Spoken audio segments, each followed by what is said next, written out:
हाँ, तो ये हमारे एक्सरसाइज 3.1 का क्वेश्चन नंबर 2 है। क्या कह रहा है?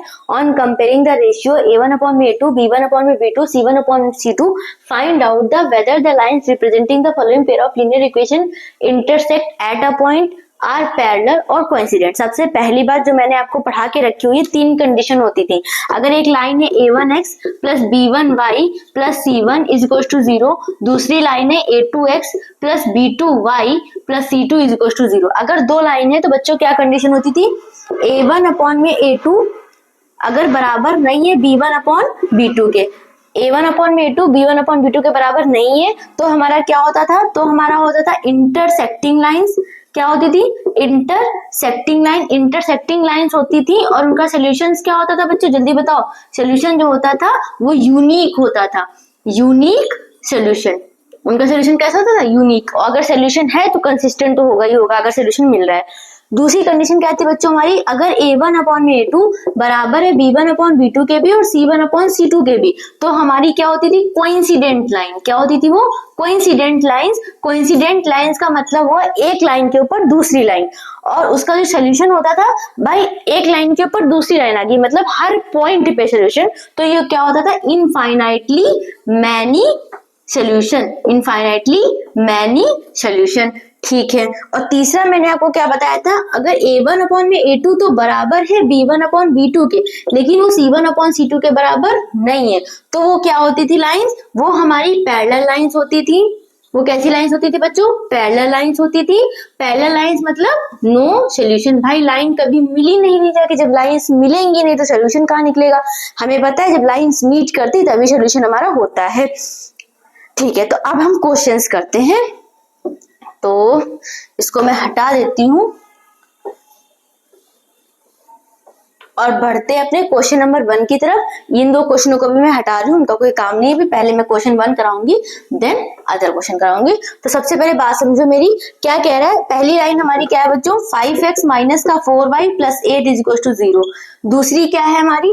7x प्लस 6y माइनस का 9 इज इक्वल टू 0। अब इसकी कंपेयर करेंगे किससे? a1x plus b1y plus c1 is equal to 0 से। इसकी कंपेयर करेंगे a2x plus b2y plus c2 is equal to 0 से। तो कंपेयर करो। a1 क्या आ रहा है बताओ जल्दी से? a1 x का कोफिशिएंट है, यहाँ देखो x का कोफिशिएंट क्या है? 5 है।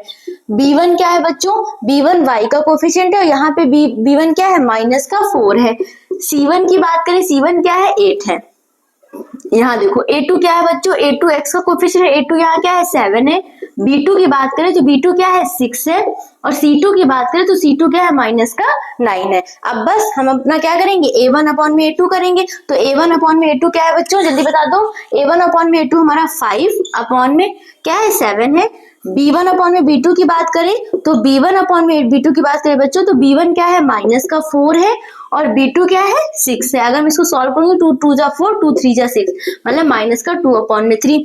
और c1 अपॉन c2 की बात करें बच्चों तो c1 क्या है? 8 अपॉन में माइनस का 9। बस यही दिख गया कि a1 अपॉन में a2 तो 5 अपॉन 7 है, b1 अपॉन b2 क्या है? -2/3।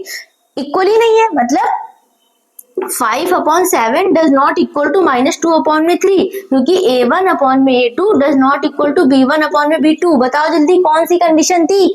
याद आई? पहली वाली कंडीशन थी, जब a1 अपॉन a2 बराबर नहीं b1 अपॉन b2 के। तो कौन सी कंडीशन थी? पहली कंडीशन। मतलब वो हमारी कैसी थी? Intersecting lines. कैसी लाइंस?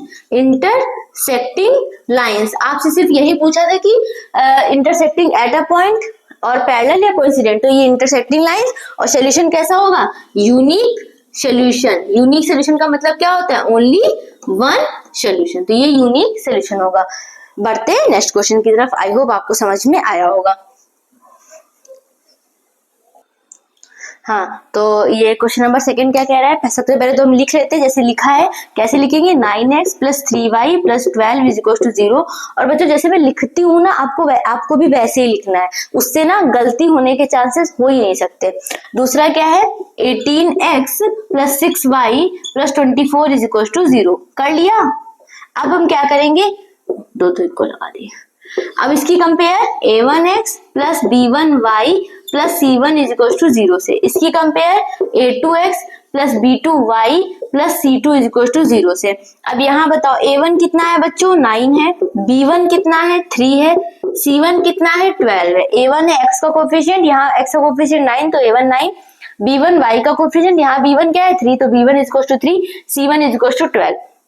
यहाँ देखो A2 क्या है 18 है, A2 यहाँ x है, यहाँ पे 18x है, A2 18 है। B2 की बात करें तो 6 हो जाएगा, B2y 6y, और C2 की बात करें तो 24 हो जाएगा। अब हम क्या करेंगे, इसकी कंपेयर करेंगे। तो अगर हम बात करें A1 अपॉन में A2 निकालो पहले बच्चों, तो थोड़ा सा सेटल करके करती हूँ मैं, इधर साइड कर देती हूँ। तो मैं A1 अपॉन में A2 निकालो बच्चों, तो A1 कितना है 9 है, A2 कितना है 18 है, तो 9 1 जा 9, 9 2 जा 18, मतलब 1/2 आया। अब B1 अपॉन में B2 भी निकाल लो, तो B1 कितना है 3 है और B2 कितना है 6 है, 3 1 जा 3, 3 2 जा 6, मतलब 1/2। C1 अपॉन में C2 की बात करें तो C1 कितना है 12 और C2 कितना है 24, 12 1 जा 12, 12 2 जा 24, मतलब 1/2। तो क्या है A1 अपॉन में A2 तीनों बराबर आ गए, देखो 1/2 1/2 1/2। तो कौन सी कंडीशन होती थी, A1 अपॉन में A2 is equal to B1 upon B2, इतनी जल्दी, B1 upon B2 is equal to C1 upon C2, मतलब 1/2 is equal to 1/2 equal to 1/2। कौन सी कंडीशन, सेकेंड वाली, जब सब इक्वल हो जाए, मतलब कोइंसिडेंट लाइन। कैसी लाइन, कोइंसिडेंट लाइंस का मतलब इनफाइनाइटली मैनी सॉल्यूशंस, क्योंकि लाइन एक के ऊपर एक आ गई, इनफाइनाइटली मैनी सॉल्यूशंस। बढ़ते हैं नेक्स्ट क्वेश्चन की तरफ।